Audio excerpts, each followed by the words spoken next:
asifiwe. Bwana asifiwe. Neema na amani zitokazo kwa Mungu Baba yetu na kwa Bwana wetu Yesu Kristo ziweze kuwa pamoja nanyi. Kitu cha kwanza ni kusema ya kwamba leo ninashukuru Mungu, tena nina furaha katika moyo wangu kuwa pamoja nanyi kanisa la Dar es Salaam ama kusanyiko la Dar es Salaam. Niliweza kuja hapa Dar es Salaam kwa sababu ya shughuli mbalimbali, na wakati ambapo tunapofika hapa Dar es Salaam kunakuwa na kazi mingi, kwa sababu nchi hii ya Tanzania inaonekana watu wanataka neno la Mungu, ingawa mahali ambapo kuna neno la Mungu bado kuna upinzani mkubwa. Hiyo tunajua na tunafahamu. Sasa natumai ya kwamba kila mmoja hapa ananijua. Naitwa mtumishi Francis Ndacha. Mimi ninaishi pale Kenya katika mji wa Nairobi. Mimi pamoja na familia yangu nina mke kihalali mbele za Mungu na pia mbele ya serikali ya Kenya. Ninakubalika ya kwamba mimi nina mke na nimeoa na nina watoto. Sasa hivi ningetaka tuingie moja kwa moja katika mahubiri. Nitaweza kuwapea kichwa cha mahubiri, alafu tuombe ndio tuingie katika mahubiri ya siku ya leo. Mahubiri ya siku ya leo ambaye ningetamani kama ingeweza kuhubiriwa na kusikika katika masikioni mwa wana matengenezo, natumai ya kwamba ingependeza sana. Kichwa cha mahubiri kinasema umoja wa watu wa Mungu ni wa lazima. Umoja wa watu wa Mungu ni wa lazima. Tuombe.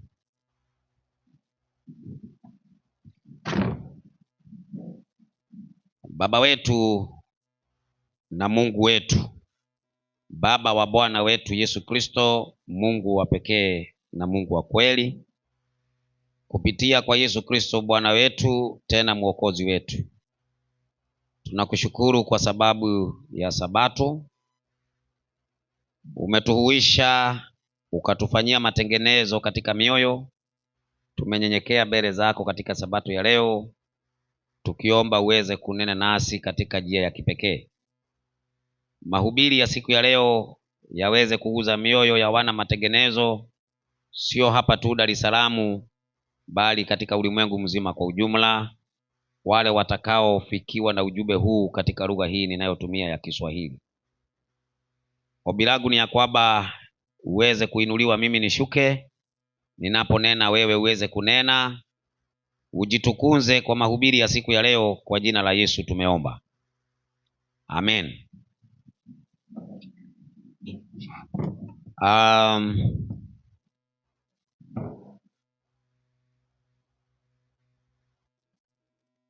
Kichwa cha mada ama kichwa cha mahubiri tayari nishawaambia,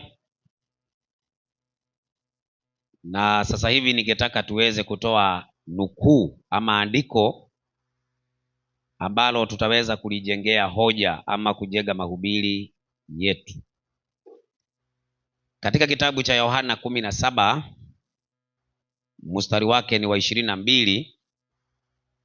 Hapo ndipo tutaweza kujenga hoja za mahubiri ya siku ya leo, na kila mmoja ningeomba aweze kulizingatia andiko hili kama andiko ambalo hajawahi kulisikia. Wakati mwingi tunapotumia maandiko, wakati mwingi tunatumia maandiko tukiwa na akili za kuwashida watu katika hoja. Lakini maandiko yalipokuwa yanaandikwa, hayakuandikwa yakiwa na lengo ya kwamba kuna watu watakuwa wanaribisha. Maandiko yalikuwa yanaandikwa yakiwa yamenyooka. Ndio maana kuna chapter. Tunaposoma aya, andiko ama Biblia haijaandikwa kwa aya, imeandikwa kwa chapter.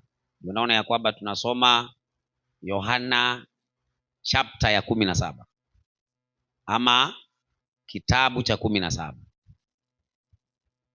Kitabu hiki kinaongelea maombi ambaye Masihi mwana wa Mungu aliye hai alikuwa anaomba kwa ajili ya kundi aliyokuwa amekusanya.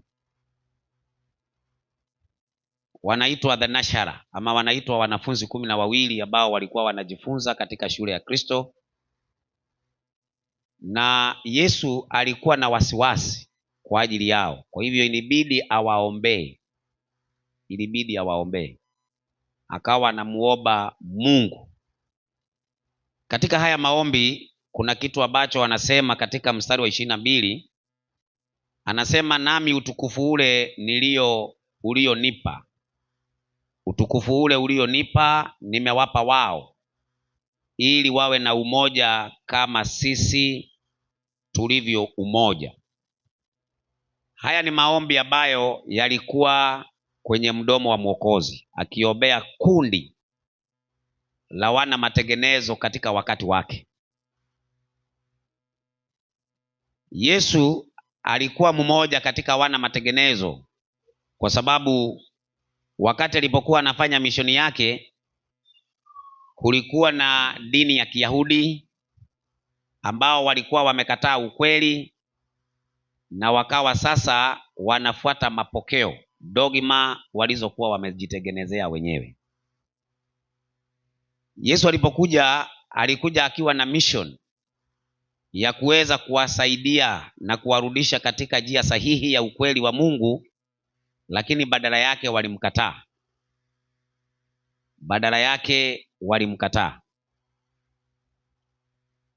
Unaposoma kitabu cha Luka 4, wakati mwingi wa Adventista wa Sabato huwa wanatoa andiko hilo wakati wanapojitetea mbele ya wale wanakataa Sabato, wakitaka kuhakikishia watu ya kwamba Yesu aliingia Sabato. Wanatoa hiyo Luka 4:16. Lakini hilo andiko halikuwa limeandikwa ili mlitoage kuwajibu hao watu. Lina muktadha wake. Lina muktadha ya kwamba Yesu alikuwa anaingia katika sinagogi kila siku ya Sabato, na sinagogi hii ilikuwa inakusanyika watu ambao walikuwa wanafanya ibada,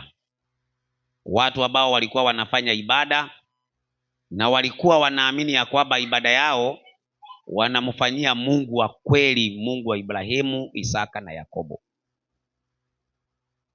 Lakini walikuwa wameshaingiza mapokeo, walikuwa wameshaingiza dogma. Kwa hivyo Yesu alipoingia kwao akawaambia, nimekuja ili kuwafungua macho, nimekuja ili niweze kuwafungua muweze kuwa huru. Mwisho walimfukuza, walimkataa. Kwa hivyo Yesu kwa kukataliwa pale alianza huduma yake, ambaye hakuwa anachukua zaka wala sadaka ama ile kikapu ambacho kilikuwa kinatolewa, kwa sababu kuna kikapu ambacho kilikuwa kinabebwa. Biblia inasema ya kwamba Yuda alikuwa yeye anakibeba kile kikapu. Kwa hivyo ina maana ya kwamba Yesu alikuwa na independent ministry baada ya kukataliwa na sinagogi, na sinagogi ndilo lililomkataa Yesu. Kwa hivyo Yesu akaamua kuenda katika ministry yake ambayo ilikuwa na wanafunzi 12 na akaanza kufanya huduma. Sasa tunaposema ya kwamba Yesu alikuwa reforma ama alikuwa mwana matengenezo, ni kweli, maana alijitenga na kanisa la Kiyahudi. Kwa hivyo wana matengenezo wakati wowote ule wanajitenga kutoka kwenye mifumo ambayo imeasi, ili waweze kurudisha ibada halali ya Mungu. Ndio maana wanaitwa wana matengenezo. Kwa hivyo Yesu akiwa mmoja katika wana matengenezo na ministry yake ikiwa inafanana na ministry ambaye tuko naye sasa, alipata upinzani mkubwa kwa ajili ya viongozi wa kidini wa wakati huo. Na kwa sababu kulikuwa na upinzani mkubwa, alijaribu kuwaunganisha wanafunzi wake ili wawe na umoja, kwa sababu hawangeweza kupata kushinda vita ambayo ilikuwa imewawinukia wakiwa wamegawanyika. Kwa hivyo anapoomba, haombi maombi ya juu tu, anaomba maombi yalikuwa yanamaanisha ya kwamba watakase katika ile kweli, kwa sababu hakuna kitu ambacho kinaweza kututetea kama ukweli. Kwa hivyo katika Yohana 17 mstari wa 17 anasema watakase kwa ile kweli, na neno lako ndiyo kweli. Mstari wa 22 anasema nimewapa utukufu ulionipa, ili wawe na umoja. Umoja huu sio umoja wa kiunafiki, ulikuwa ni umoja unaomaanisha, na kitu ambacho kitawafanya watu wasiwe wana matengenezo wa uhakika wanaomaanisha ni wana matengenezo ambao wako na ubinafsi. Na nimechunguza na nikafikia mahali ambapo nimekuja kugundua ya kwamba katika makundi ya wana matengenezo, kile ambacho kimeweza kuingia ndani yao ni ubinafsi. Yaani kila kakundi kanataka kukaa peke yake, lakini kanataka kujiita haka kakundi ni kawana matengenezo. Wana matengenezo ambao waliongozwa na Kristo hawakugawanyika, bali Yesu alikuwa na wanafunzi aliowaomba na aliowaombea umoja, unity. Hakuna kitu kibaya kama watu kukosa umoja. Na umoja sio kusema tu ati tunajua Dasha yako Nairobi, ati na tunajua Masawe yako Tanzania. Hapo hakuna umoja huko hapo. Umoja ni katika nia na katika makusudi na katika mawazo. Ndio tunapoogelea habari za baba na mwanawe. Yesu anaposema katika Yohana 10:30 anasema mimi na baba yangu tuna umoja, si umoja wa kiunafiki. Ni umoja ambao wako katika umoja wa nia, umoja wa makusudi na umoja wa kutenda kazi. Kwa hivyo kuna nukuu moja ambaye tunaitoa wakati tunapotetea Mungu mmoja na ya kwamba hakuna utatu, ambaye inapatikana katika vitabu vya roho ya unabii, ambaye inasema they have one God, kunaye Mungu mmoja, one savior, na mwokozi mmoja na roho moja. The spirit of Christ is to bring a unity into their ranks, ya kwamba roho wa Kristo ni kuwafanya wawe na umoja. Baba na mwana wana umoja katika nia na makusudi. Kwa hivyo katika utendakazi ambao unatendeka leo, baba na mwana wanashirikiana 100%. Si ati ya kwamba baba amejitega pande ile na mwana amejitega pande ile. Makusudi ya kutenda kazi ya ukombozi ina uhusiano kabisa kati ya baba na mwana ili kumaliza mission ambaye Mungu ameiweka.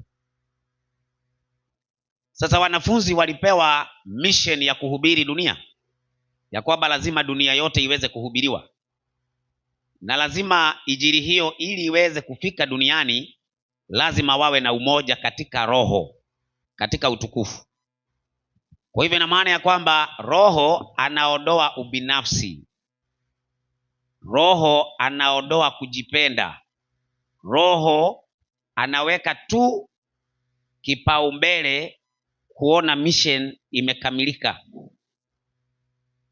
Sasa hivi hapa tangu tuweze kuhubiri hapa Tanzania na kanisa hili likawa limefunguka, nishukuru, maana ninaendelea kuwafuatilia hata kwenye magrupu zenu, ingawa siogei, lakini bado mnajikakamua. Lakini hamutakosa kuonekana uchi wenu ama udhaifu wenu bila kuwa na umoja na watu wengine, na si watu wengine tu wa Tanzania. Lazima tuwe na ushirikiano katika wana matengenezo, ikiwezekana dunia mzima, tukaweza kupata uhusiano wa ukweli kabisa kabisa worldwide, kwa sababu Mungu hana kanisa la Tanzania peke yake. Mungu ana kanisa la kidunia. Ndio Mungu anasema ni kanisa kubwa. Ukisoma kitabu cha Waibrania 12:23 nasema ni mkutano mkuu. Sasa huu mkutano mkuu ni Worldwide Church. Ukiangalia kwa sasa hivi, mimi karibu hata ninapoangalia ninaona kama kweli tungekuwa hatuna roho wa Mungu, tungekuwa tushafujika moyo, kwa sababu wale wanaotuinukia ni wengi na wana umoja. Hawajali mtu ni wa kanisa gani, lakini wanatuinukia wote kwa pamoja. Kuna wakati nimekuwa na debate na mtu fulani, na kabisa najua ya kwamba hawaelewani katika mafundisho yao, lakini walielewana katika kunivamia. Walikuja kama wamenivamia, na sisemi mimi peke yangu, kwa sababu sio mimi peke yangu ninahubiri, wahubiri wako wengi. Lakini wakati unapoona ya kwamba tuko katika mission, tunahitajika kuwa kama kwaya, tunahitajika kuwa kama watu wa moja, tusigawanyikane hata kidogo. Na kugawanyikana sio kusema tu ya kwamba tunakubali dasha, hapana. Inatakikana, na hatuongelei habari za mtu individual, hatuongelei mtu mmoja, kwa sababu kanisa si mtu mmoja na wala halipimwi na mtu mmoja. Huwezi kulipima sasa hivi kanisa na mimi, lakini kanisa linapimwa katika ujumla wake. Kwa hivyo ina maana ya kwamba kanisa linafaa kuwa na umoja katika nia na makusudi. Sasa hivi tukiulizwa kanisa la Kenya lina makusudi gani katika utendakazi, mnajua nyinyi? Kanisa la Kenya likiulizwa mna makusudi gani katika utendakazi, hawajui, kwa sababu hakuna uhusiano mlio nao kanisa la Kenya na la kanisa la Tanzania, hamna. Tofauti na kusema dasha na ubiri na masawe, hivyo tu. Lakini leo ukiwauliza hao ambayo wanasemekana ni mfumo si kuwa na umoja, mfumo si kuwa na nia na makusudi moja, hapana. Kama leo tunaweza kuiga namna ambavyo kanisa la SDA linavyofanya kazi, hii kazi itaenda kama umeme. Lakini kazi hii haitatendeka mkisema ati mfumo wa SDA. Mfumo wa SDA kama ni huo vile unapagwa, basi tuuige, tukae nayo. Kile ambacho kinafanya hiyo mfumo tuutorokee ni kwa sababu ya mafundisho uongo, si kwa sababu ya oda walioweka. Oda walioweka tunafaa kujifundisha kwa hiyo oda. Hata kanisa la Katoliki, oda walioweka ndio inawafanya wawe na nguvu hata kama wanadanganya. Lakini sasa sisi hata kama tunaongea ukweli hatuna oda. Tuna oda. Na kuna msemo moja huko kwetu katika kabila yangu ya Kikuyu inasema italetale dudu liulaga uonaje gumemwe. Hiyo ni lugha nimeongea, inatakikana mtafsiri, sijui kama mko na lugha ya kutafsiri. Bora nasema mtu akiongea kwa lugha wanene wawili au watatu na mwingine atafsiri. Sasa mnatakikana kuwa hapa sasa hivi mmetafsiri hiyo Kikuyu. Hiyo ni kusema ya kwamba watu ambao hawako pamoja wanauawa na gumi moja ama nyundo moja. Kama kuna kitu ambacho kinaweza kutusaidia ni kitu ambacho kinaitwa oda ya kiujumla, umoja wa kiujumla. Inatakikana leo kujua ya kwamba kanisa la Kenya linaongoza katika utaratibu gani, na utakikani kuwa utaratibu huo uko tofauti na utaratibu ulio hapa Tanzania. Kwa hivyo inatakikana tukiongea tunaongea kitu hii moja, kwa sababu roho ambaye alitutuma hapa tukahubiri katika roho huyo, ndio huyo roho anayeendelea pamoja na nyinyi. Kwa hivyo inatakikana ya kwamba kanisa kwa ujumla liweze kuwa na oda moja na liwe na makusudio moja na liwe na utaratibu moja wa kutenda kazi. Sasa wakati huo ndio mtaweza kuficha uchi wenu ama kuficha udhaifu wenu, kwa sababu kuna mambo ambayo hamtaweza kuyafanikisha, lakini mkiweza kuwa na umoja na wengine mtayafanikisha zaidi, ama yataweza kufanikiwa pakubwa. Kazi yetu na misheni yetu ni ya kuhubiri. Hakuna kitu kingine ambacho tunahitaji kufanya. Kwa hivyo tunahitajika kuhubiri, na kuhubiri lazima kuwe na vitu tatu. Ndio naona shetani katika Ufunuo 13 andiko linasema ya kwamba ule mnyama anatumia uwezo wajo, ni uwezo peke yake. Haijasema anatumia uwezo peke yake, anasema anatumia paka nguvu. Hebu tusome hilo andiko. Ufunuo 13 mstari wake ni wa kwanza. Sasa unapambana na yeye aje? Sasa wewe una nguvu gani? Unasema tu sisi tuna nguvu ya kutoka kwa Mungu. Mungu naye anataka nguvu ambayo iko na umoja, nguvu ambayo iko na umoja, kwa sababu hicho ndicho Yesu alichokiomba. Hebu soma hiyo Ufunuo 13:1.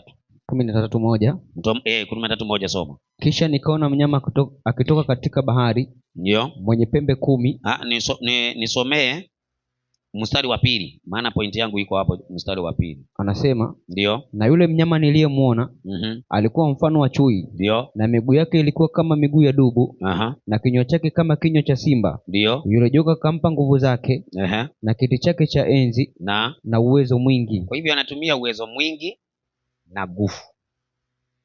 Kwa hivyo shetani amepeana uwezo mwingi na nguvu. Kwa hivyo wakati ambapo watu watakapokuwa wenye kuanza mission, ndio naona taifa linapotigana na taifa, hawawezi kupigana na taifa ati bila umoja wa nchi. Wanapigana kwa umoja wa nchi. Jeshi linakuwa na umoja, unaona, linapangwa, liko na makomanda ambaye hawa makomanda wanaongoza jeshi moja. Huwezi kuniambia ati sasa hivi Marekani imetumana watu wakapigwe Irani, lakini hakuna oda katika hiyo vita. Hiyo vita inaenda katika oda. Kuna mamlaka mbili zinapigana. Hapa tunaona ya kwamba shetani tayari ameshapeana uwezo na nguvu kwa huyo mnyama. Sasa tuongelee kwa mambo mafupi na rahisi, tuache hata mambo bali, maana inawezekana bali usielewe. Leo hii tunapoupinga utatu, wale wanaotuinukia ni wa SDA tu, si ndio? Lakini wa SDA sasa wale wako katika mfumo, wanaungana na madhehebu yote, kwa hivyo wana nguvu na uwezo kwa ajili ya kutushambulia. Ukiangalia sasa hivi kwa mtandao, kama ni Masawe aweke jambo kwa mtandao, ama nani aweke kwa mtandao, watu wa kushambulia hao ni wengi sana, walio na umoja, hawajali utofauti wao. Katika hilo linatakikana kujua ya kwamba tunatakikana kuwa na umoja. Hata katika uchache wetu tutakuwa tunamaanisha, tutakuwa tuna nguvu. Lakini sasa shetani ameshajua ya kwamba hawa watu wakiwa na umoja, hawa sasa jeshi langu lote litashambuliwa. Hebu nikupe quotation moja ambayo iko hapo.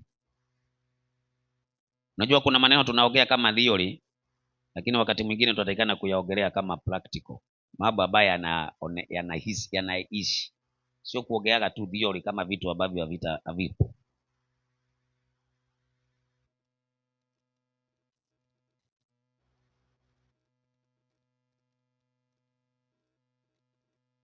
Inasema hivi, quotation hii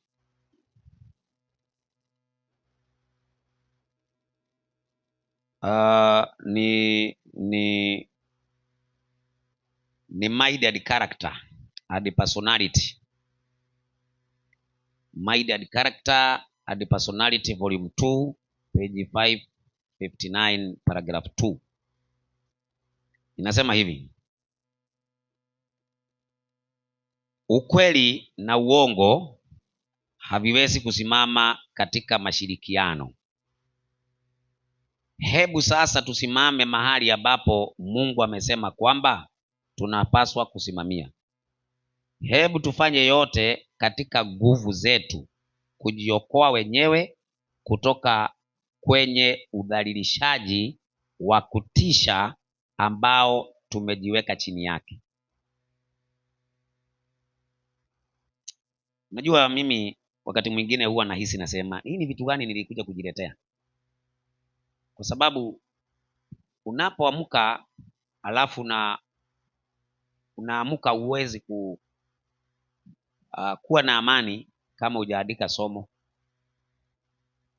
Huwezi kuwa na amani kama hujaandika somo, na hilo somo unaandika ukilirusha tu hivi, 90% ni matusi na kejeli na dharau na kukudhalilisha.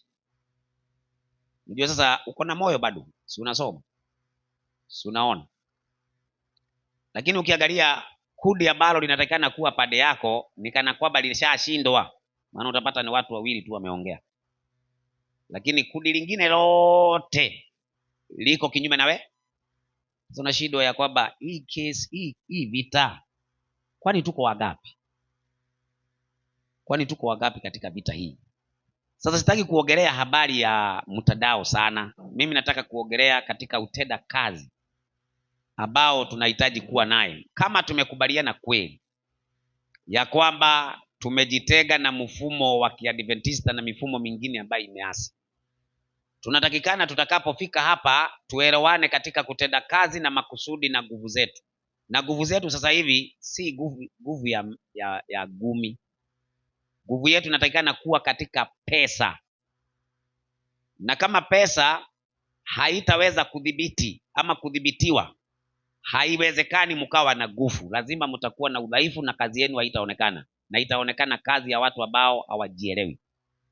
Na kama kuna kitu ambaye Yesu alifanya katika ministry yake ni kuhakikisha pesa yote inaingia katika kikapu kimoja.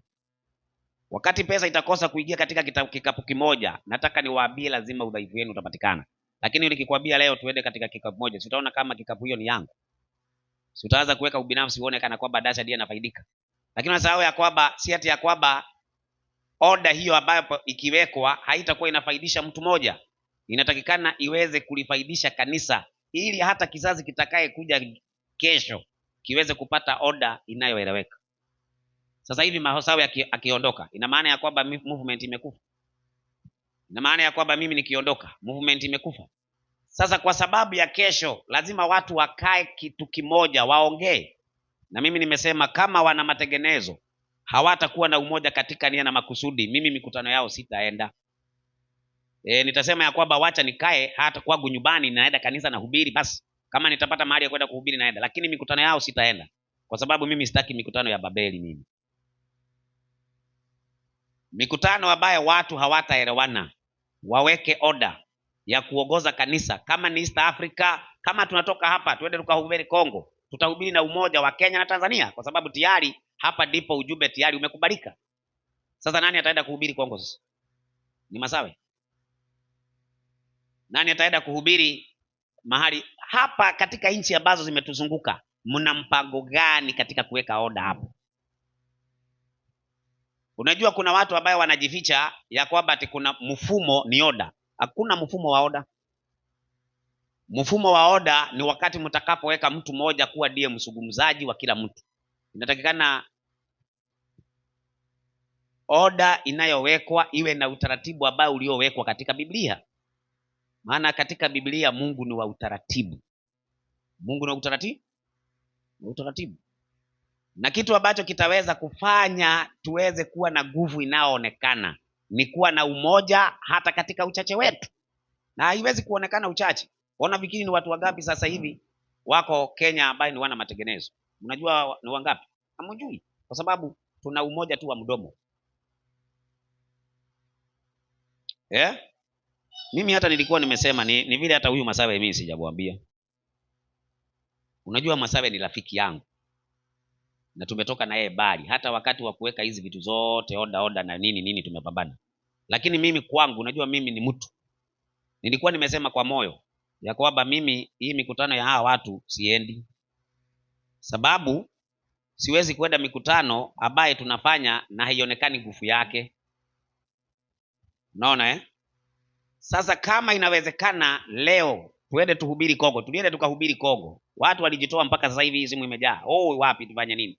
Nani utafanyaje kazi ukiwa peke yako? Nitafanya. Lakini kama sasa hivi tunaweza ugana wote Kenya na hapa Tanzania na tuwe na oda moja na makusudio moja, unafikiri tutashindwa na mission ya kwenda nchi nyingine? Sasa edeni nyinyi hapa Dar es Salaam, edeni sasa. Nani ataenda? Ni Masawe. Masawe akienda bibi atalia wiki mbili zikiisha. Na akicheza atapata hata alienda kabisa. Lakini hawa vijana hawa, kuna ndugu fulani hapa namfuataga, na mwingine sijui ni ule kijana huyu. Na wapata wakiwa na microphone wanasimama katika jukwaa wanahubiri. Mara kuniambia hawa watu hawawezi kwenda katika nchi nyingine wakahubiri na wakaweka order, wawekewe mikono. Yaani hakuna kazi inaweza fanyika hivyo tunavyofanya, iwezekana. Tulikutana hapo. Mimi kutoka hapo Masawe, mimi hata sijawahi kujua hata utaratibu ni nini. Tangu siku ile tulienda tukaweka kikao huko, sijui watu wakatoka wapi. Kutoka siku hiyo hata sijawahi kusikia mnafanyaga nini. Sijawahi kusikia. Hata zaka yenu inaenda wapi? Sijawahi kusikia. Sasa nataka uniambia ati mimi natoka Kenya nakuja hapa tunafanya hiyo vitu ya kienyeji alafu narudi? Siwezi rudi. Hata hiyo makabi mimi msifikiri nitakuja kama bila order. Siwezi kuja. Wacha nikuja katika mission. Niite Masawe hivyo hivyo kama hivyo nimekuja. Unajua nikikuja hapa mimi sikukuja hapa kwa sababu ya mission ya kikanisa. Nilikuja hapa mission ambayo nilikuwa nayo. Lakini mimi kwangu Dasha sitaki kusemewa na mtu. Mimi acha nijisemee mwenyewe, msikie kutoka kwangu. Lazima tuwe na order kama tunataka kufanya kazi ya Mungu. Full stop.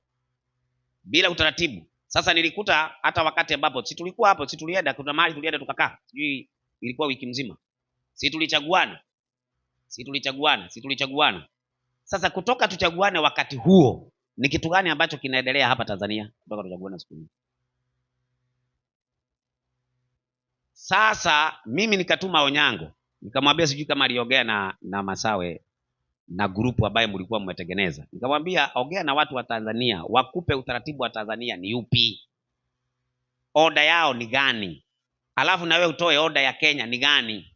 Sasa hivi wacha niwaambie, inawezekana hapa Tanzania hata kujiandikisha. Unajua watu ninaona watu wakiongelea habari ya kutabulika na serikali. Kuna wakati utafika, hatuwezi kujitesa kabla muda hajafika. Hakuna mahali serikali itakujua ya kwamba mnakusanyika hapa alafu iwe kuna makosa.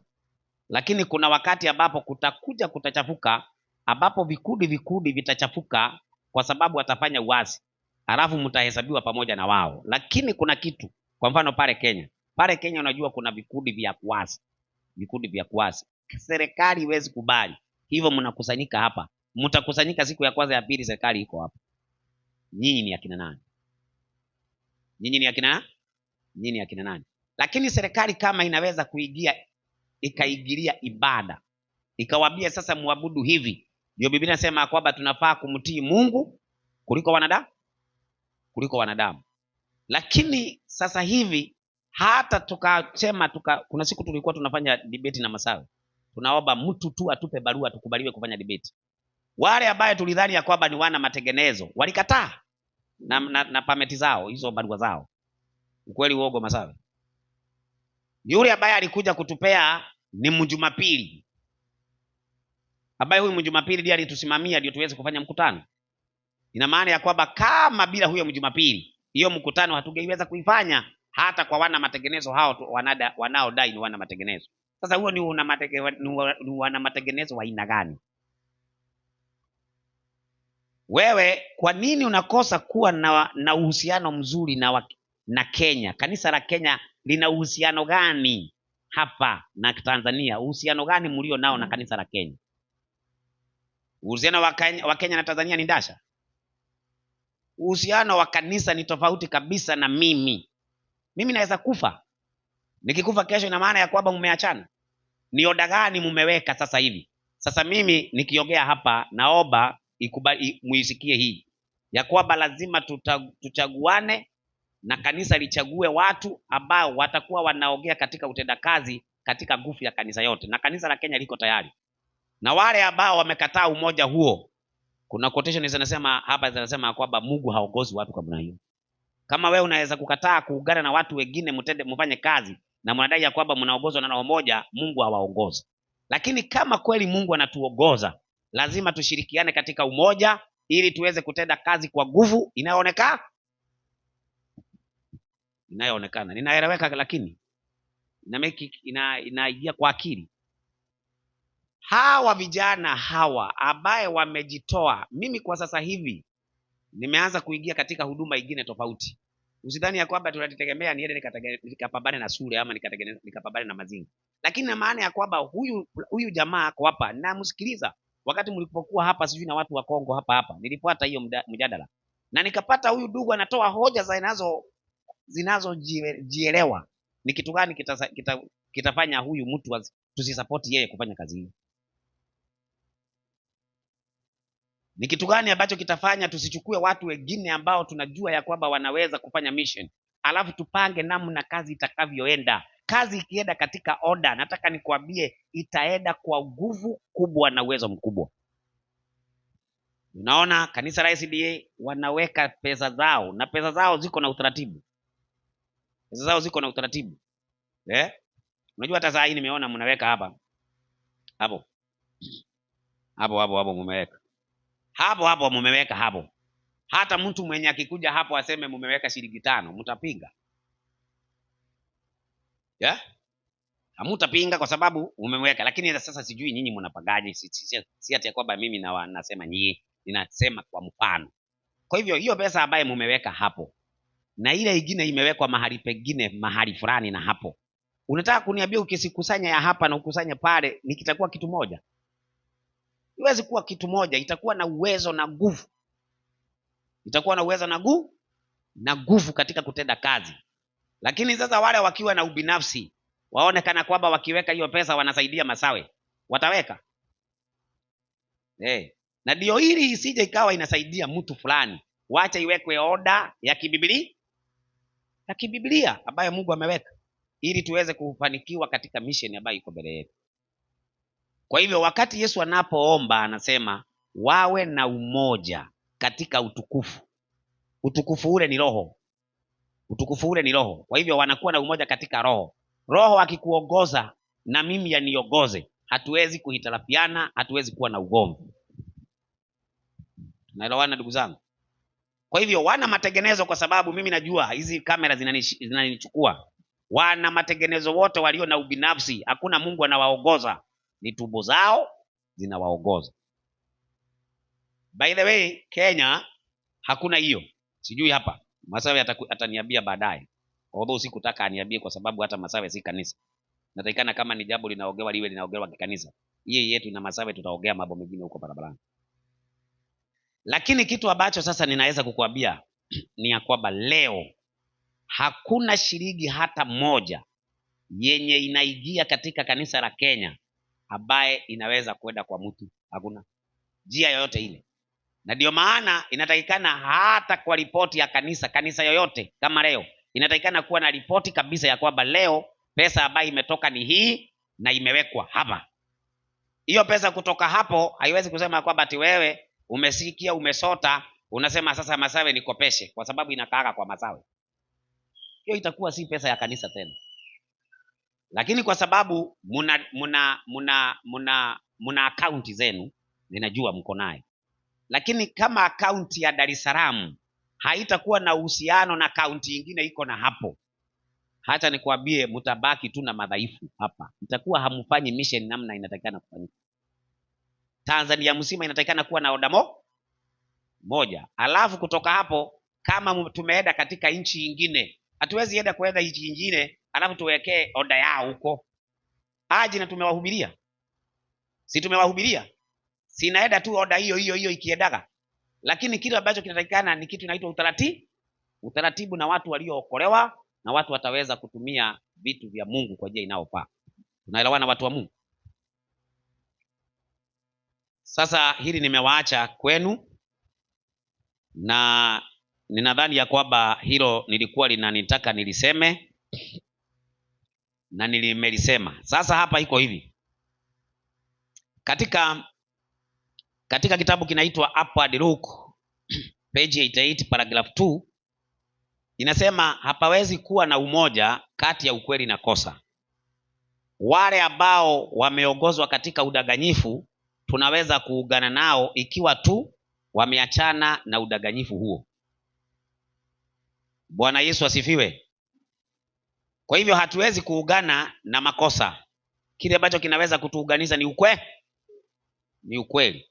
Lakini sasa hivi watu ambaye wamekubali makosa, leo kuna kitu inaitwa ikumene, igawa wako katika madhehebu mbalimbali, lakini wameunganishwa na Mungu mmoja wa utatu.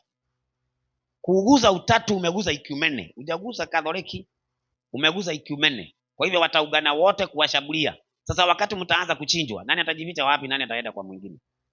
Na tumetapakaa hata hakuna mtu anajua. Tuhakikishe kwamba hata kanisa hili la hapa kuna wakati mtakuja hata Kenya. Mnaweza tunasema kwamba hapa tunahitaji wajumbe. Ni nani tutaita sasa? Sasa nyinyi mnaweza mkaita Onyango. Mnaweza mkaita Dasha. Na sisi kwa sababu kesho kuna mtu wako hapa na huduma, tutamuhitaji Kenya. Atakuwa na utaratibu gani wa kuja Kenya? Tunaelewana watu wa Mungu? Umoja ni wa lazima kwa watu wa Mungu. Kwa watu wa Mungu. Yesu anapoomba anasema watu wawe na umoja. Watu wawe na umoja ni kwa sababu umoja ndio unaweza kuwa na nguvu ya kuweza kuwafanya watu wa Mungu waweze kumaliza kazi vizuri. Mission yetu inaendelea. Watu wanaendelea kutupiga. Watu wanaendelea kupambana na sisi. Tutapambana na kwa nguvu gani wakati wao wako na nguvu? Wako na uwezo. Naona? Sasa utapambanaje na mtu ambaye anaenda pale analipa ndege anaenda mission. Lakini wewe utangangana gara na gari utafika saa ngapi? Ukifika kwenye unafika hata miguu imepura. Ni kitu gani kilikuwa kinazuia huyo mtu aende kama huyo mwingine? Nini? Ni kwa sababu hiyo tu binafsi mtu tu binafsi. Huyo Masawe huyu. Jana tunapata pikipiki. Tukienda huko juu. Tunaenda mission, tunaenda kuhubiri huko. Alafu tunapata pikipiki moja. Hata hiyo pikipiki hata ibebwe tu na mtu wa utatu. Si anaweza hata kutukogesha gari. Wewe utajua kwamba watu umewabeba hapa kila saa wanapiga alafu utajua nani anakubeba. Lakini nataka kuliambia nyinyi mnaweza kushindwa kununua gari leo muikabidhi hapa yenye naweza kufanya kazi ya Mungu.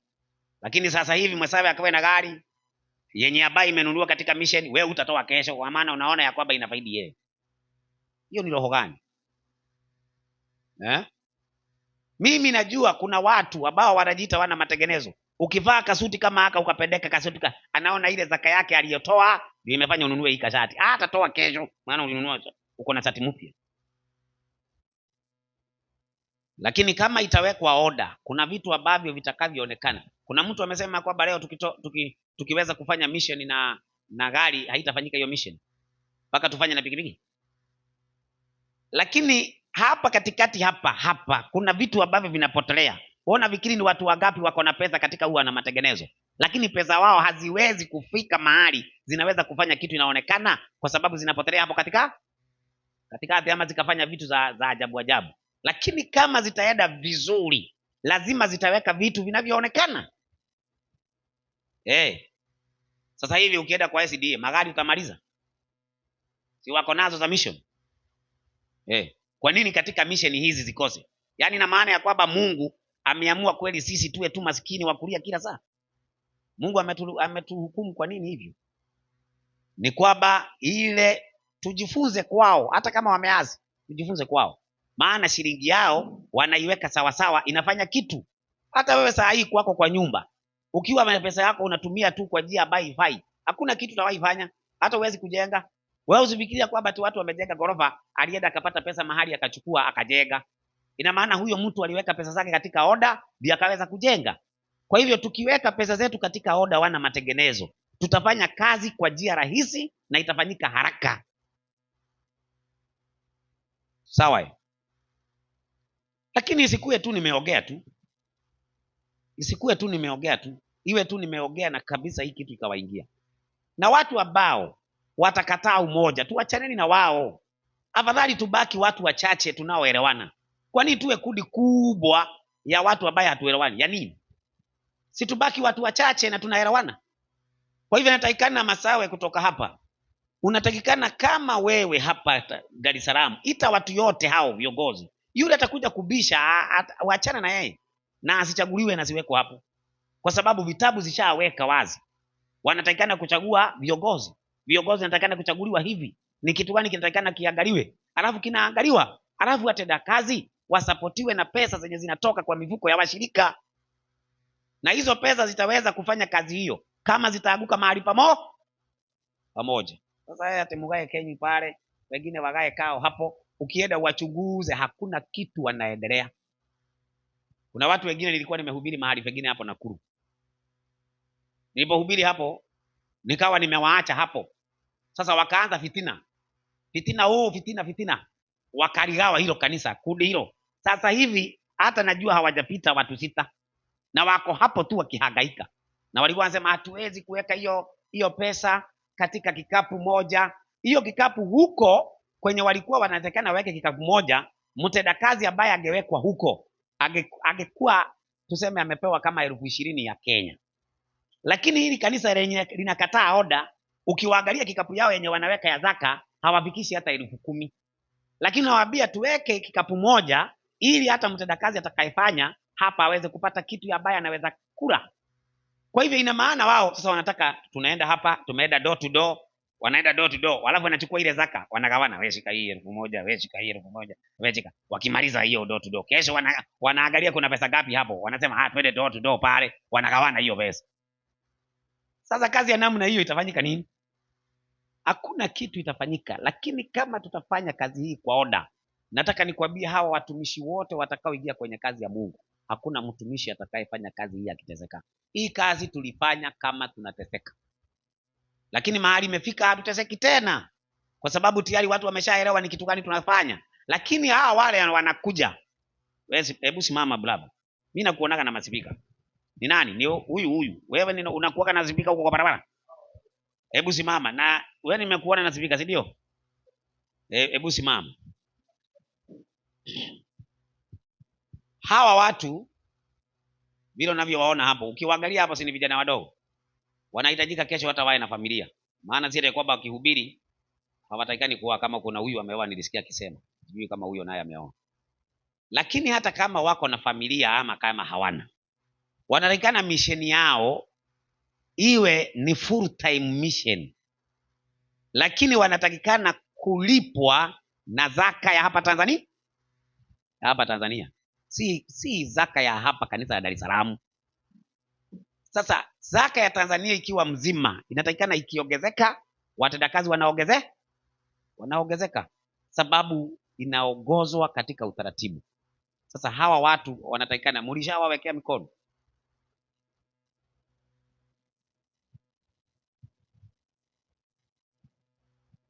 Hawa wote unaoona hawa washapitishwa na kanisa na wapo kwenye cheni ya, kuna huyu mmoja, huyu ndio amekuwa ni mhudumu moja kwa moja ambao anasapotiwa na nini, na zaka.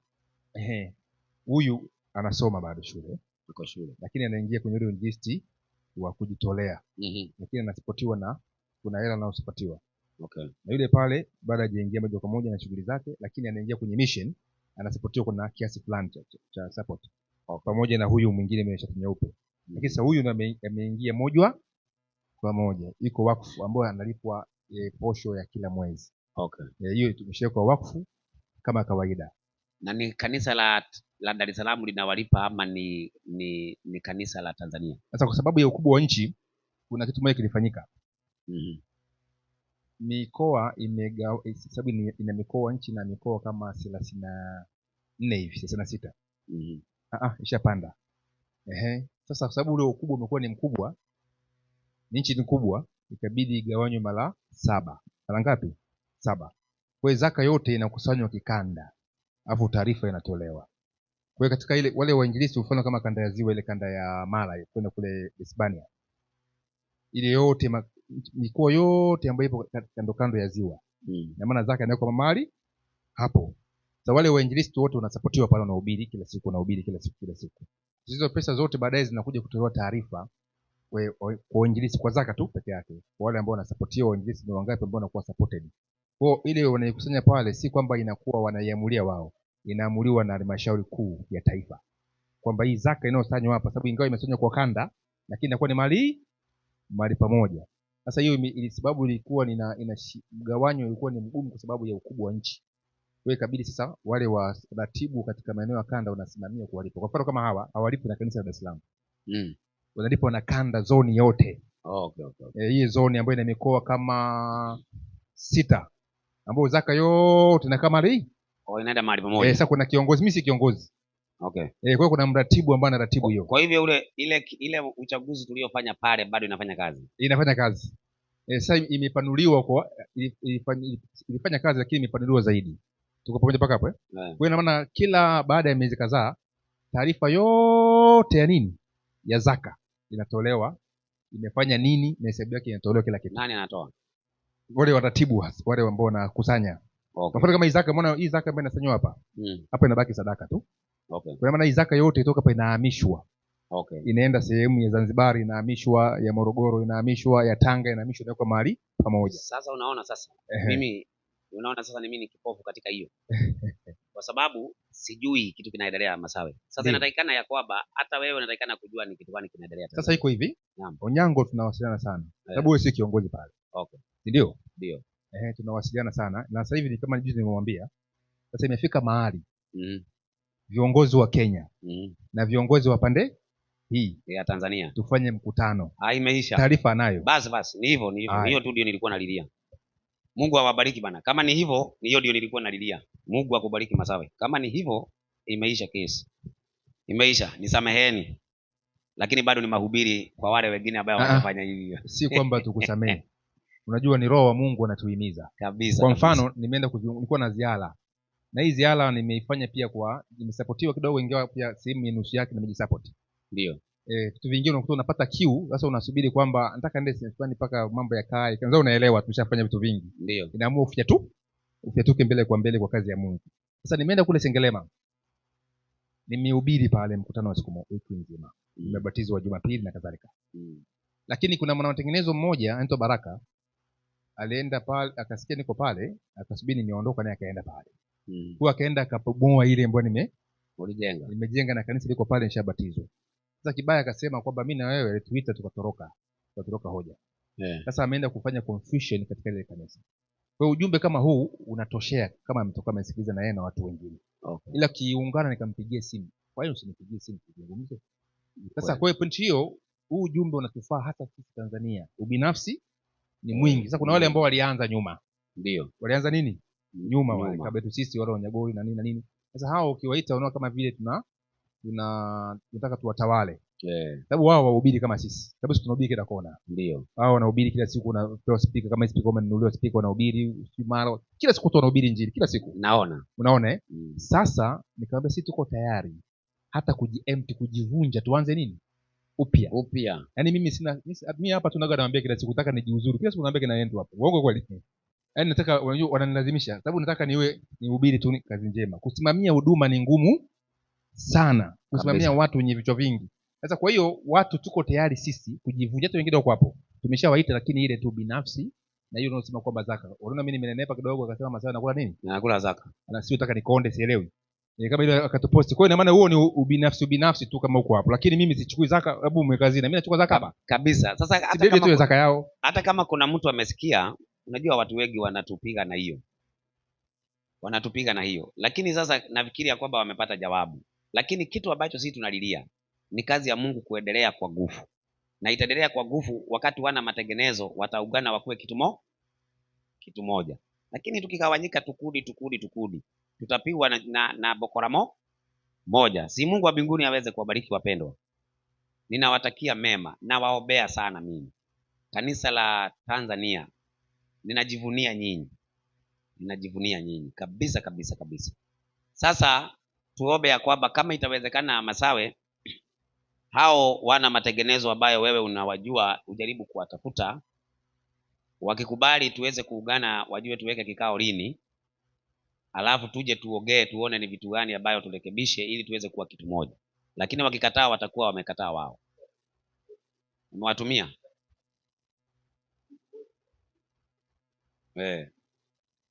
Sawa. Imeeleweka. Hiyo ndio itaweza kufanya sisi tuweze kufanya kazi kwa ujasiri na bila kuzitumiwa sana. Sasa hivi kila mahali ni kutukanwa na kukejeliwa.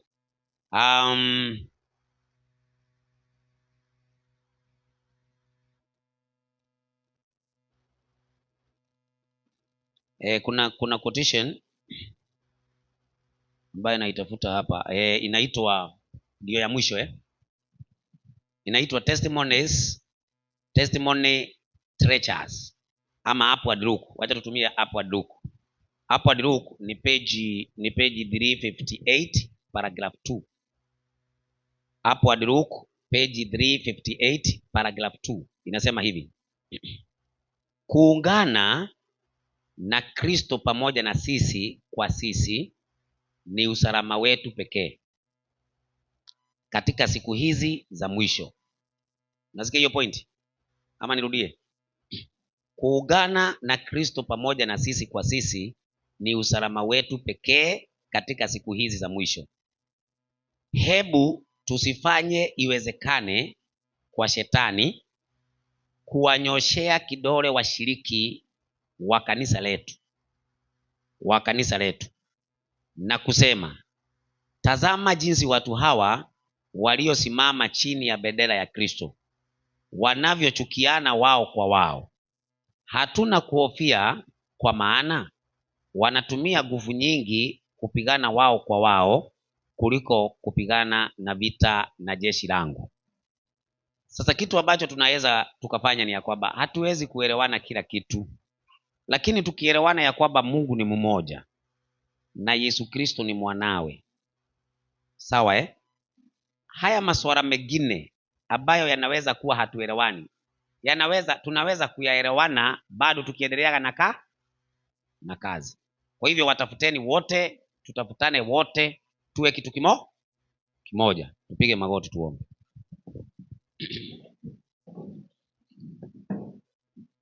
Baba wetu na Mungu wetu wa mbinguni, jina lako litukuzwe. Tunakushukuru kwa ajili ya kanisa la Tanzania. Bwana, nilikuwa nalililia kwa sababu niliona ya kwamba kweli inawezekana hakuna onda, hakuna umoja, lakini kwa kweli kanisa hili limejikakamua kuweka utaratibu na oda ya kutenda kazi. Tujalie mahali tuna udhaifu Bwana, ingilia kati, urainishe. Tunakusudi tu la kufanya kazi yako ambayo umetuitia. Hatuna lingine ambalo tunakusudia kado tu na kuhubiri Injili. Wabariki wote ambao huwa wanajikakamua kila kuitwapo leo ili kusapoti huduma iweze kuendelea. Tujazie mifuko yetu fedha na dhahabu tuzimiliki, ili Bwana tuweze kuzitoa kwa ajili ya kufanya kazi yako. Bariki kanisa lote la wana matengenezo kila mahali, wajalie tuwezeshe kuungana kwa pamoja ili tuweze kupiga vita iliyo mbele yetu. Jina lako litukuzwe, kwa jina la Yesu tumeomba.